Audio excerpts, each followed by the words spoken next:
At 75 years old, Margaret thought she knew her family.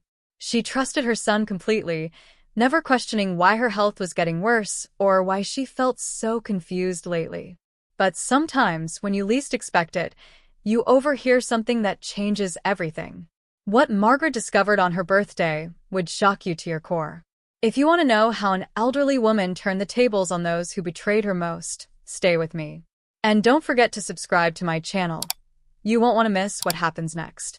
The champagne glass slipped from my fingers, but I caught it just in time. My hands had been shaking more lately, another sign that worried my son David. He'd been so attentive since my sister Helen died last year, always making sure I took my medications and didn't overdo things. At 75, I suppose these little tremors were just part of getting older. The party was David's idea. "Mom, you deserve a proper celebration," he'd insisted when I suggested we skip the fuss this year. Now our living room was filled with faces I barely recognized anymore, David's colleagues, neighbors I hadn't spoken to in months, and his wife Lisa, who smiled at everyone but never quite looked me in the eye. I excused myself from a conversation about the weather and headed toward the bathroom. My legs felt heavy, like I was walking through thick mud. The doctor had mentioned this might happen as my heart condition progressed. Dr. Mitchell was David's friend from medical school, much younger than Dr. Parker, who I'd seen for 20 years. David had convinced me to switch after Dr. Parker retired, saying Dr. Mitchell specialized in cardiac issues for seniors. As I walked down the hallway, voices drifted from David's study. The door was slightly open, and I could see Lisa standing near the window, holding her champagne glass up to catch the light. "I really hope this is her last birthday," Lisa said, her voice carrying that same sweet tone she used when talking to me. "I've already started planning how I'll turn her art studio into the most amazing walk-in closet." I stopped breathing. My hand found the wall for support as the words hit me like a physical blow. "Patience, sweetheart," David's voice responded, and my heart shattered completely. "Dr. Mitchell says her heart won't hold out much longer. When it happens, everything becomes officially ours." They clinked glasses. They actually clinked glasses.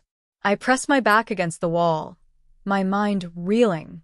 50 years of building houses had taught me about structural damage, about when something looked fine on the surface but was rotting from within.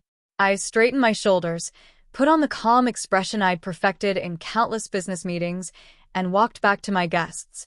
"To the best mother anyone could ask for," David announced later, raising his glass.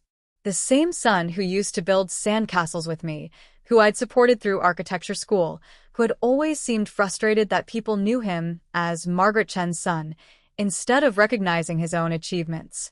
I smiled and nodded, but for the first time in months, my mind felt completely clear. Everything made sense now. How David had slowly taken over my finances after Helen died, claiming I was getting confused with technology. How he'd convinced me to let him handle my medications because I sometimes forgot doses. How he watched me take every pill, morning and evening, standing there until I swallowed them all. That night, alone in my bedroom, I stared at the ceiling and thought about my late husband. Robert had always resented my success as an architect. When magazines featured my designs, he'd make snide comments about women trying to do men's work. I'd thought David was different, but maybe he'd inherited more from his father than I realized. The next morning, I watched from my kitchen window as David and Lisa left for work. Lisa worked at a marketing firm downtown, while David had his own small architectural practice that struggled to land major clients. They'd been living in the guest house behind my property for 2 years now, saving money, they said, while David built his business. I waited until Rosa brought my breakfast. Rosa had worked for me for 15 years, coming 3 days a week to clean and help with cooking. She was the closest thing to family I had left after Helen's sudden death. "Rosa," I whispered when she set down my tray, "I need to tell you something important, and I need your help." Her dark eyes immediately showed concern. Rosa had raised 4 children and buried a husband.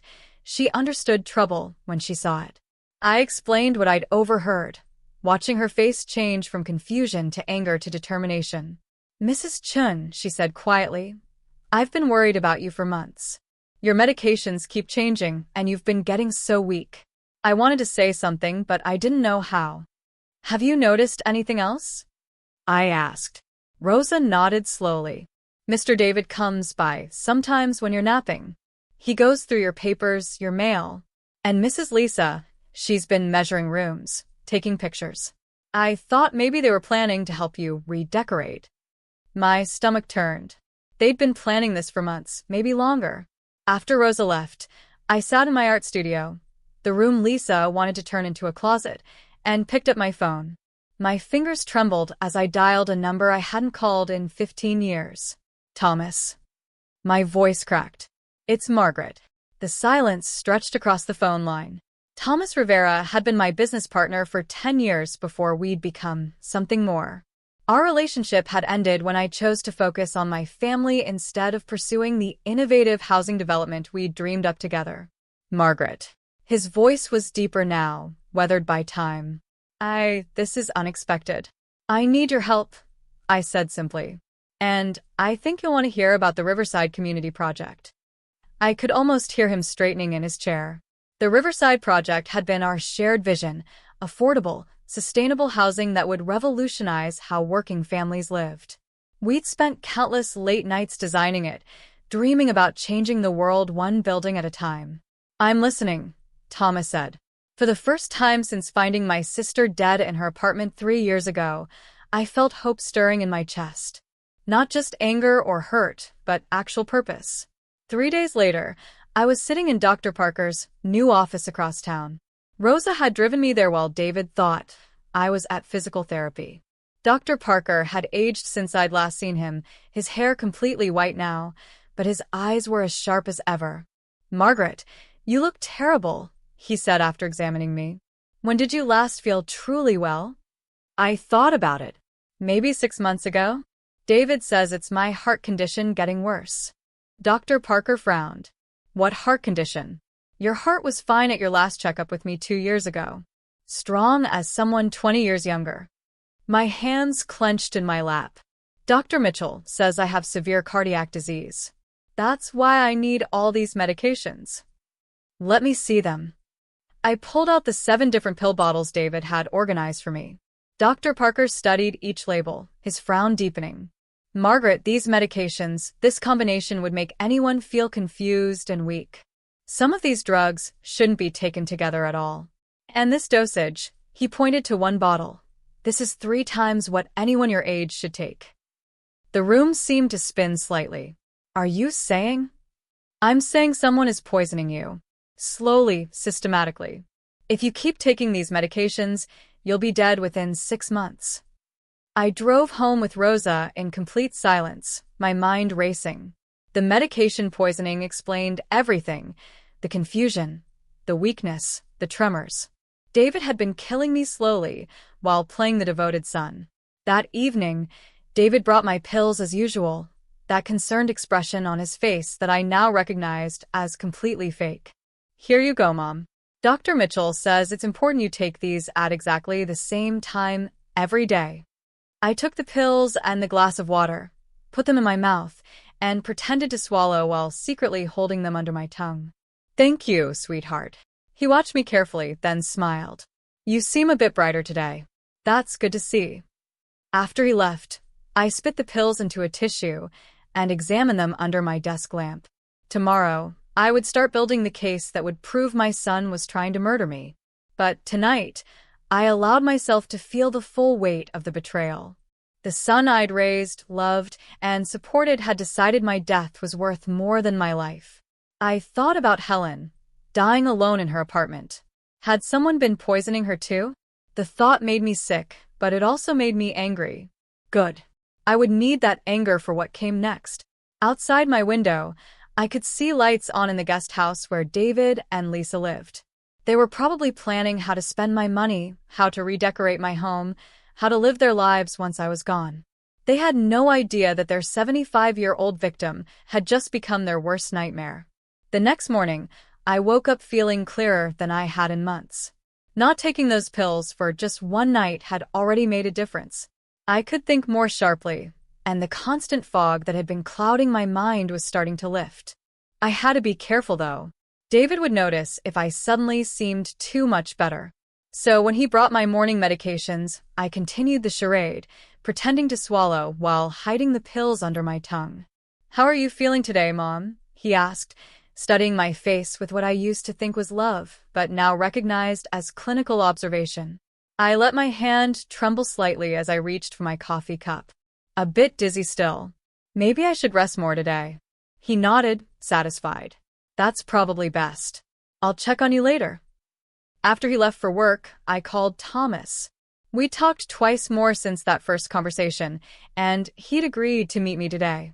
Rosa was going to drive me to a coffee shop downtown, telling David if he asked that she was taking me to get my hair done. Thomas looked almost the same as I remembered, just with gray hair and lines around his eyes. He stood when he saw me, and for a moment we just looked at each other across 15 years of silence. "You look—" he started, then stopped. "Actually, you look sick, Margaret. What's happening to you?" I told him everything. About the overheard conversation, about Dr. Parker's examination, about the medication poisoning. Thomas listened without interrupting, his expression growing darker with each detail. "My God, Margaret. Your own son." "I need help," I said. "Not just to prove what they're doing, but to make sure they can't hurt anyone else. And I want to finish what we started." His eyes sharpened. "The Riverside Project?" "There's a development company called Harbor Group that's been trying to reach me for months. They want to discuss sustainable housing initiatives. David keeps telling them I'm too sick to take meetings, but I think they'd be very interested in our old plans." Thomas leaned forward. "What do you need from me?"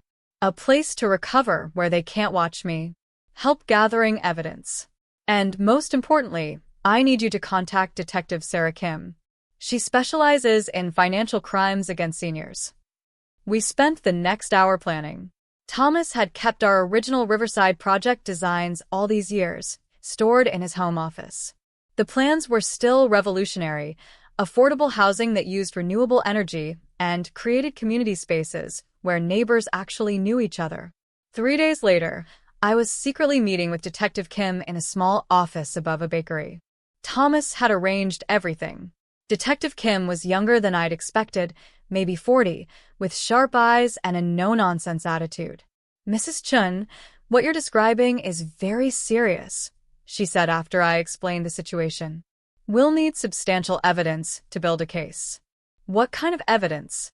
"The medications, for starters. We'll need to test them. Financial records showing any unusual transfers. Documentation of your health before and after the medication changes. And ideally, recordings of them discussing their plans." I felt my heart sink. "Recordings? How would I get those?" "Leave that to us. But I have to warn you, this kind of investigation takes time. Months, maybe longer. And it's dangerous. If they suspect you know, they might speed up their timeline," I finished. Detective Kim nodded grimly. "Can you continue pretending to take the medications while we build the case?" That night, I perfected the technique of hiding pills under my tongue. It wasn't easy. David watched me carefully, and some of the pills were large. But I managed it, spitting them out later and storing them in a small bag hidden inside an old book. Meanwhile, my health began to improve dramatically. The constant weakness faded. My hands stopped shaking. Most importantly, my mind cleared completely. I realized just how much the medications had been affecting me when I could finally think straight again. Rosa noticed the change immediately. "You look better, Mrs. Chen. Much better." "Don't let David see that," I warned her. "We need him to think I'm still getting worse." Over the following weeks, I learned to act sicker than I felt.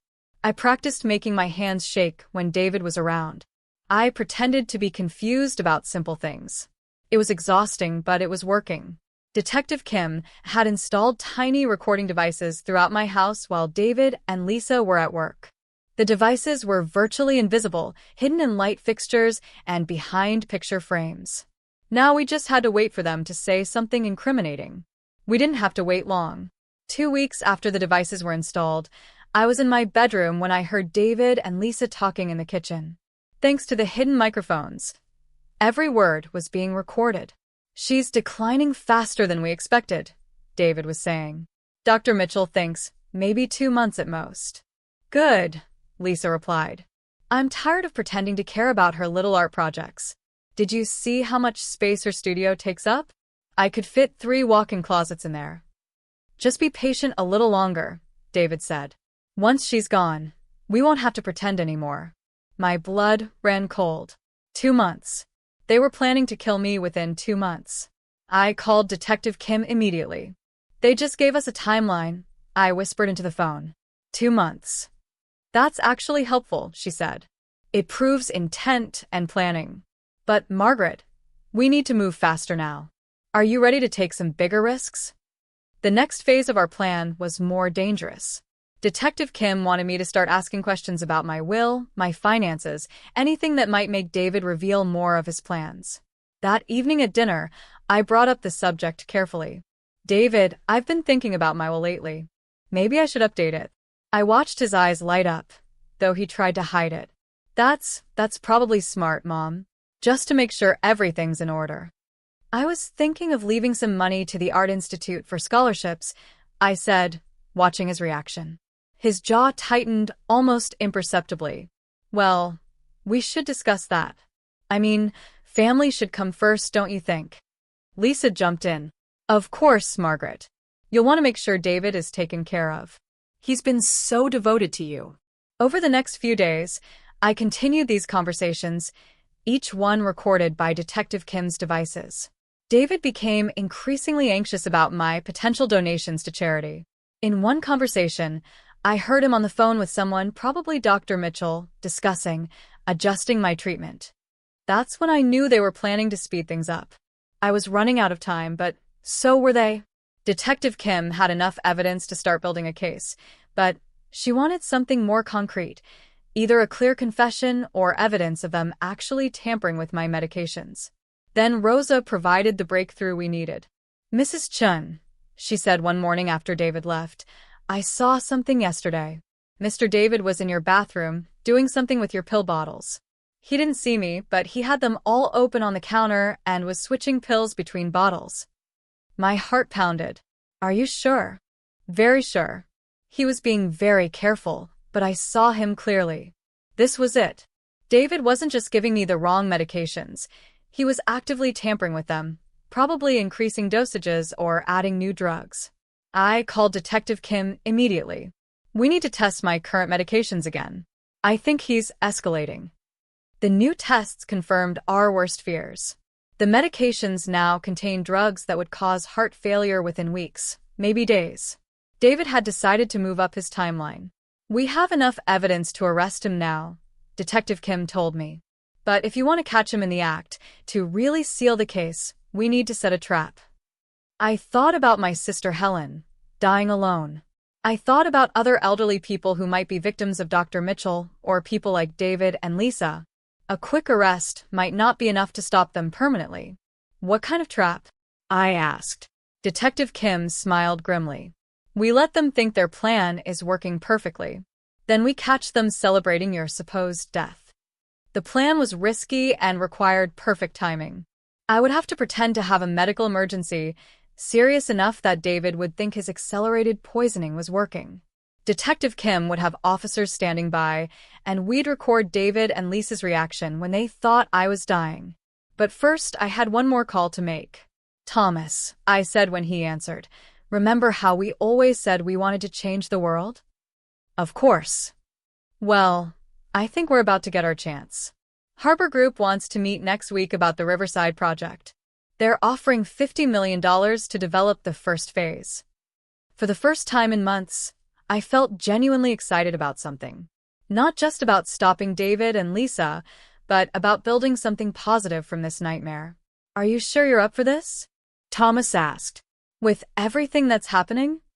I looked around my art studio, the room Lisa wanted to turn into a closet, filled with 40 years of my architectural drawings and awards. Thomas, I've never been more ready for anything in my life. The trap was set for the following Friday. By then, I would either have justice for what my son had done to me, or I'd be dead for real. But I was no longer the confused, weak woman David thought he was slowly killing. I was Margaretchen, and I was about to remind everyone exactly what that meant. Friday morning arrived gray and cold, matching my mood perfectly. I'd spent the night rehearsing my performance, practicing how to collapse convincingly without actually hurting myself. The plan was simple but dangerous.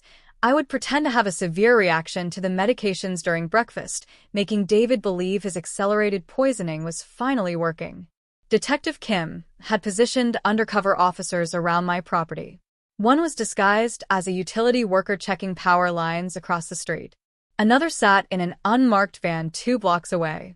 Most importantly, every conversation in my house would be recorded with crystal clarity.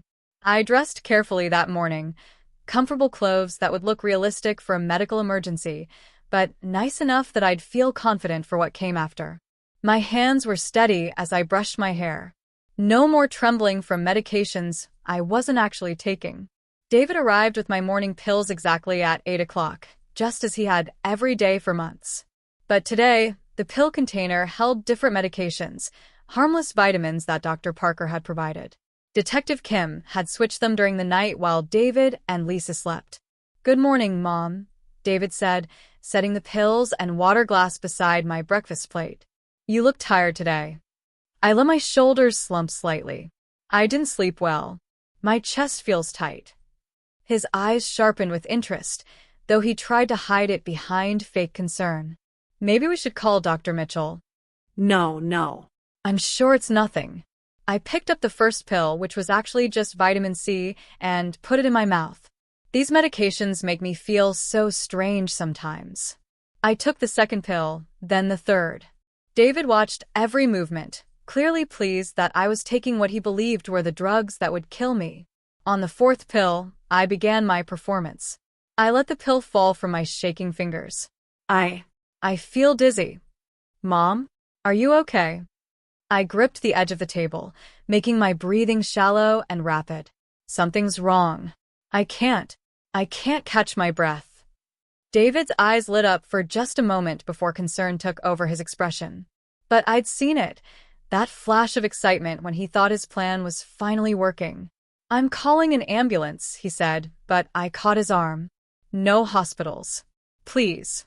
I just need to lie down." He hesitated, clearly torn between wanting to maintain his caring son act and wanting to avoid medical professionals who might ask questions about my medications. "Let me help you to your bedroom," he said finally. I leaned heavily on him as we walked down the hall, my acting improving with each step. "David, I need to tell you something. About my will." "Don't talk like that, Mom. You're going to be fine." "No, listen." I gripped his hand weakly. "Everything goes to you, of course. The house, my savings, everything. You've been such a good son." I saw him swallow hard, fighting to keep the satisfaction off his face. "Just rest now, Mom." He settled me in my bedroom and immediately went to call Lisa. Thanks to Detective Kim's recording devices, I could hear every word from where I lay. "It's happening," he whispered into the phone. "She just had some kind of episode. She's asking about her will." "Are you sure?" Lisa's voice was excited even through the phone. "The symptoms match exactly what Dr. Mitchell described. Her breathing, the confusion, everything."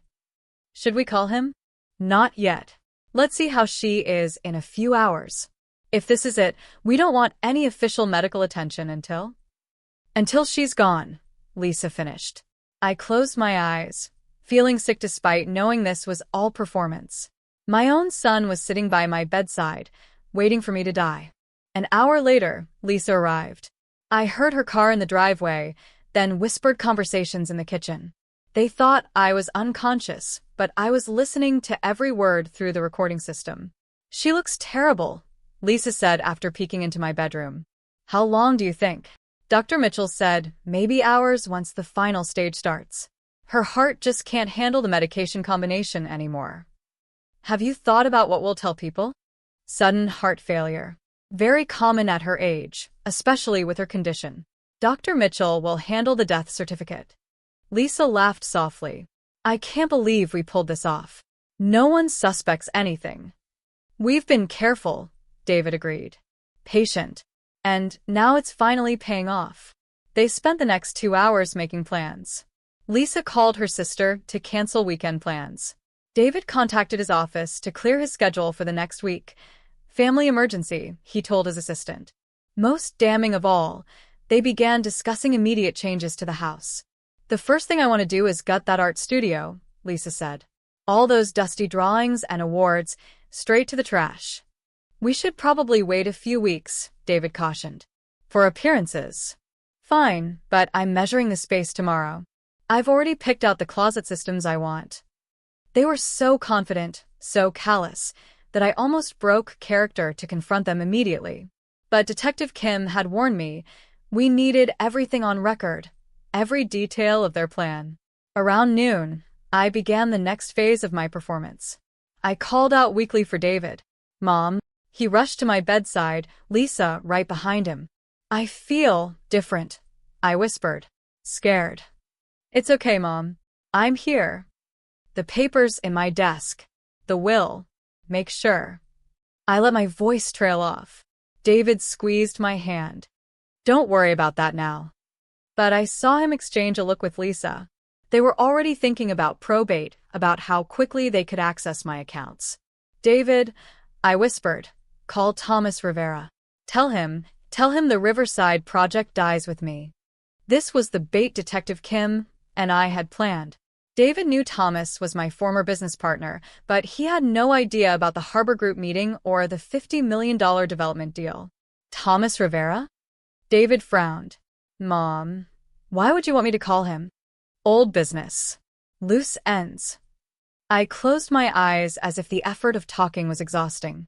Promise me. I promise, Mom. Another lie. David had no intention of calling Thomas about anything. He wanted any potential business opportunities to disappear with me. I spent the afternoon drifting in and out of consciousness, or pretending to. Each time I woke up, I seemed weaker, more confused.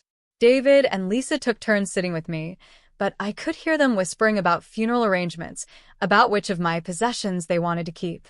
Her jewelry collection alone is worth at least $100,000, Lisa said during one of their kitchen conferences. And the house will sell for over $2 million, David added.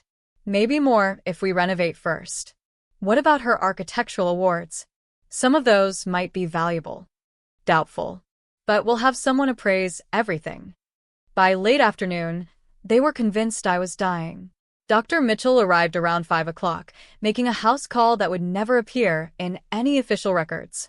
I listened as he examined me from the hallway, checking my pulse and breathing while I continued my performance. It's progressing exactly as expected, he told David and Lisa quietly.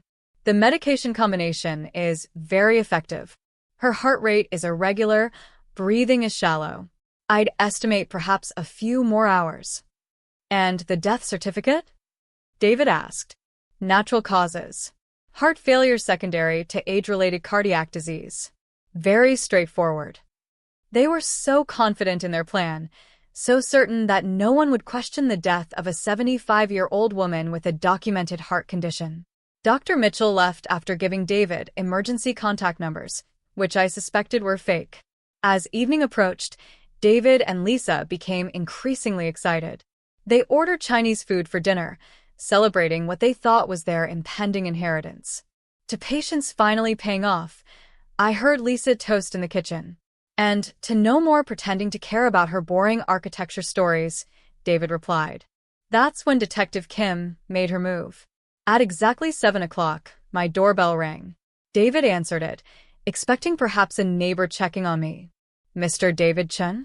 Detective Kim showed her badge. I'm Detective Kim with the Financial Crimes Unit. We've received some concerning reports about your mother's welfare.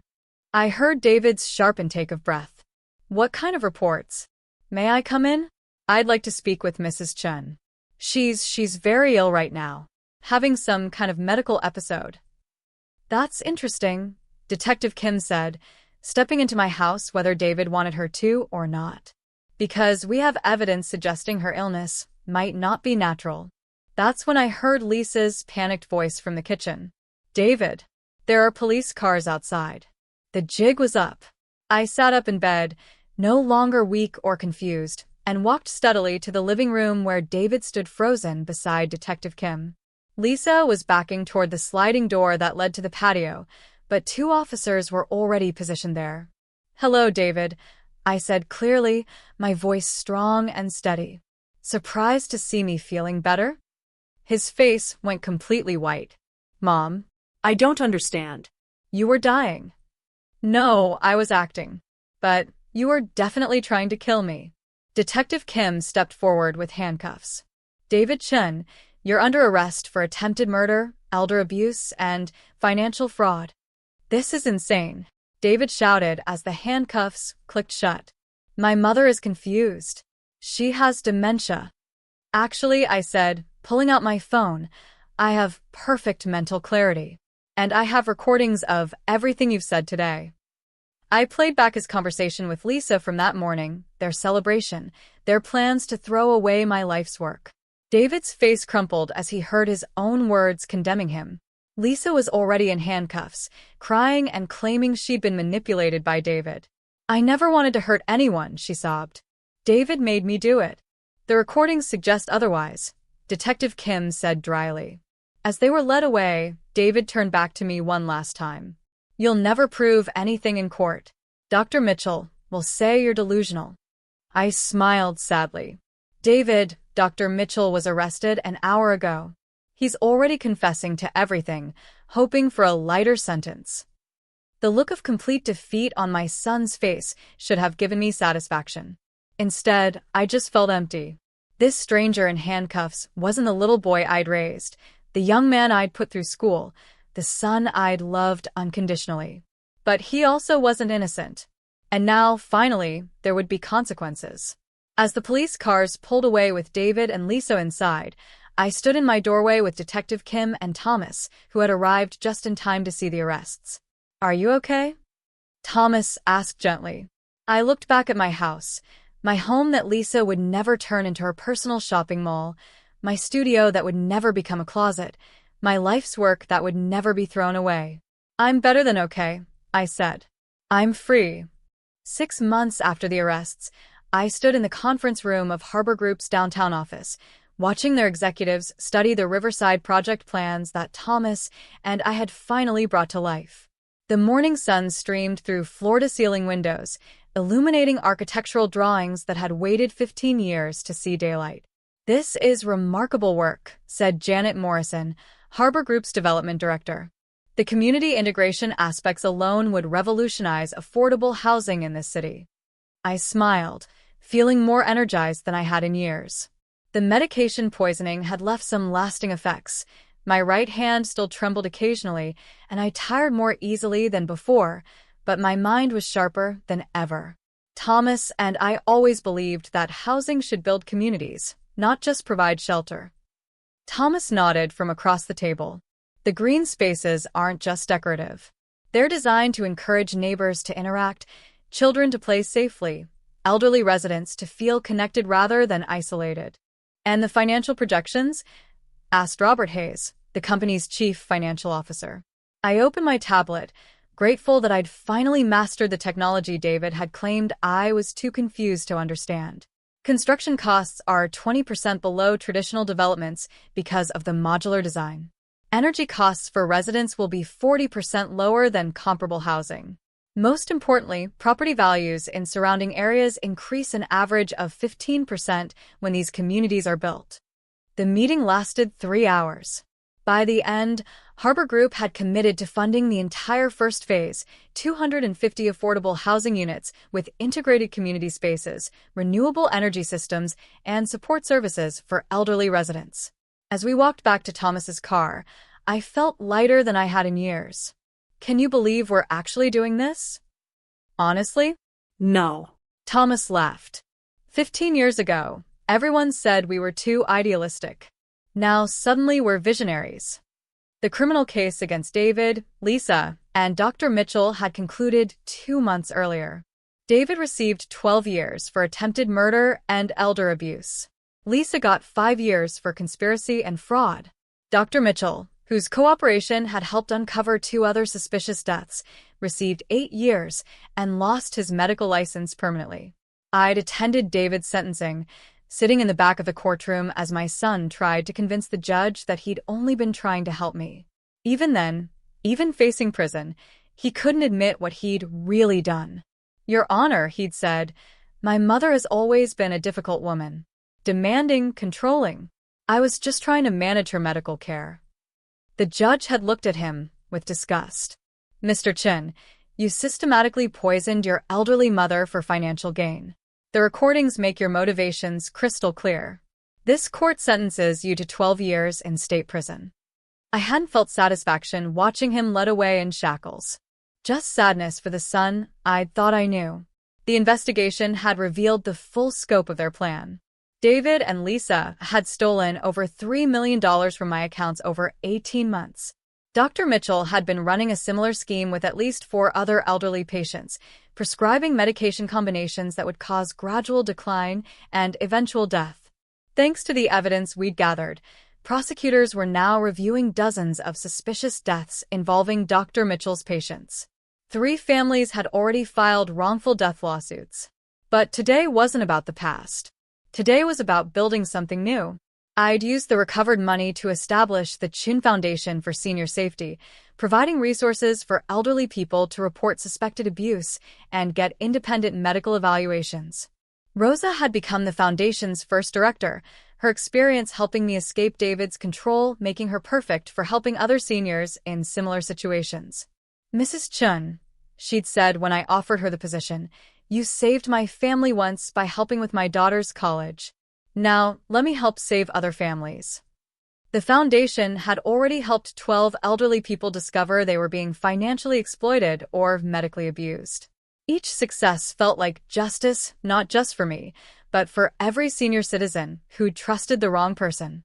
My house had been transformed too, though not in the way Lisa had envisioned. Instead of a walk-in closet, my art studio had become a meeting space where young architects came to learn and collaborate. The Chin Foundation operated from what used to be David and Lisa's guest house, giving new purpose to the space where they'd plan my death. Thomas and I had also grown closer again, though differently than when we were young. We were both in our 70s now, with enough life experience to value friendship over romance. He'd moved into a condo just a few blocks away, close enough that we could work together daily, but far enough that we maintained our independence. "What do you think David would say if he could see us now?" Thomas asked as we drove through the downtown area where the first Riverside Project buildings would be constructed. I considered the question seriously. He'd probably be angry that he's missing out on the profits. David never understood that some things are worth more than money. "Do you ever think about visiting him in prison?" No. The answer came immediately. "I've accepted that the son I raised doesn't exist anymore. Maybe he never did. I can't save someone who chose to become a stranger." The truth was, I'd found a new family. Rosa and her daughter Sophia, who is now finishing her master's degree in architecture thanks to a Chin Foundation scholarship. Detective Kim, who still called monthly to check on me and update me about other cases our investigation had inspired. Dr. Parker, who'd become not just my physician again, but a genuine friend. And Thomas, of course. Not the romantic relationship we'd once shared, but something deeper and more lasting. That evening, I hosted dinner at my house for the extended family I'd chosen. Rosa brought her famous enchiladas. Sophia shared her thesis project designs. Detective Kim told us about a case where an elderly man's suspicious daughter-in-law had been caught trying to forge a new will. "It's amazing how often these cases involve family members," Detective Kim said over coffee. "The people who are supposed to protect seniors are often the ones exploiting them." "That's why the Foundation's work is so important," I replied. "We're teaching people to recognize the warning signs, to trust their instincts when something feels wrong." After everyone left, Thomas and I sat on my back patio, looking out at the garden that Lisa had once planned to pave over for additional parking. I'd hired a landscape architect to restore it, and now it bloomed with native plants that attracted butterflies and birds. "Any regrets?" Thomas asked, echoing a conversation we'd had many times over the past year. "About David? About how I raised him?" I thought carefully. I did my best with the knowledge I had then. I can't change his choices, only mine. And your choice is now. I smiled, watching a cardinal land on the bird feeder Rosa had given me for my birthday. I choose to keep building. The Riverside Project, the foundation, relationships with people who value honesty over inheritance. Speaking of building, Thomas said, pulling out his tablet, I had an idea for the community center design. We spent the next hour sketching modifications to the plans, two old architects still excited about creating spaces where people could thrive. This was what David had never understood, that the work itself was the reward, not just the money it might generate. Later that night, alone in my bedroom, I allowed myself to think about the future. At 76, I didn't have unlimited time left, but I had enough. Enough to see the first Riverside project completed, enough to help more seniors escape dangerous situations, enough to mentor young architects who shared my vision of buildings that served communities rather than just investors. I'd also made peace with my own mortality in a way I never had before.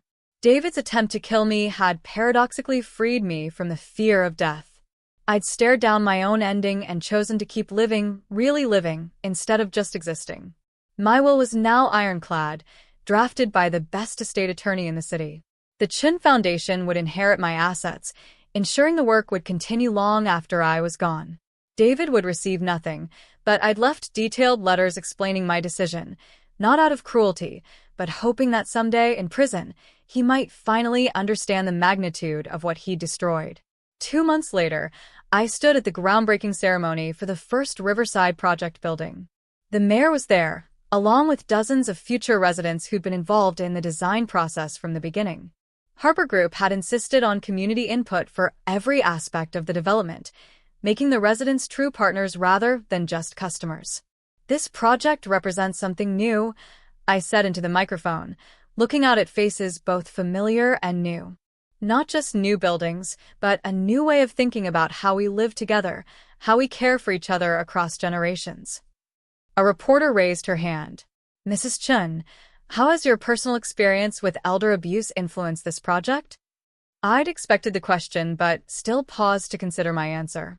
It taught me that vulnerability isn't something to be ashamed of. We all need support sometimes, whether we're young parents struggling with childcare or seniors dealing with health issues. This community is designed to make that support natural and reciprocal.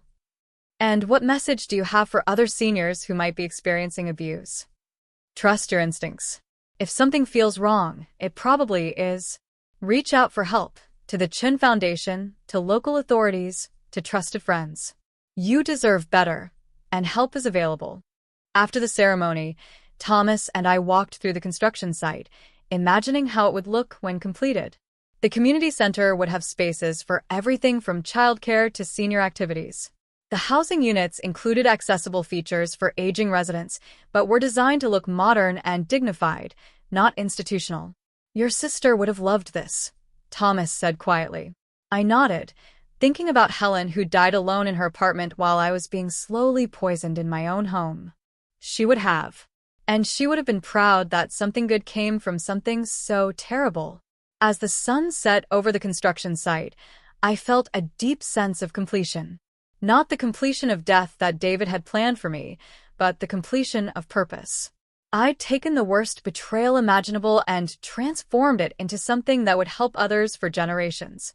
That night, I sat in my art studio, the room that would never become Lisa's closet, and began sketching plans for the second Riverside project site.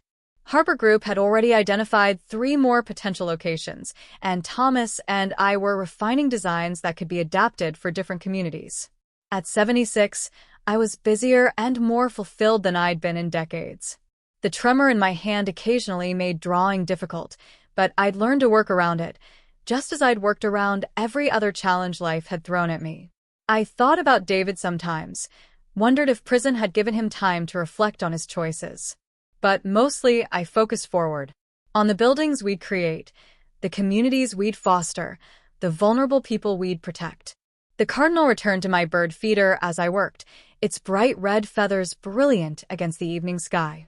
I took it as a good sign. Life persisting, beauty enduring, hope continuing even after the darkest betrayals. Tomorrow, Thomas and I would meet with Harbor Group to discuss the timeline for the next phase of construction. Rosa would bring me updates from the foundation about 3 new cases of suspected elder abuse. Sophia would show me her latest architectural designs, brilliant work that reminded me why teaching the next generation mattered so much. I was 76 years old, a survivor of attempted murder by my own son, and I had never been more excited about the future. Some stories end with revenge. Mine had become about renewal. And that, I thought as I put away my drawing supplies, was the best possible victory of all.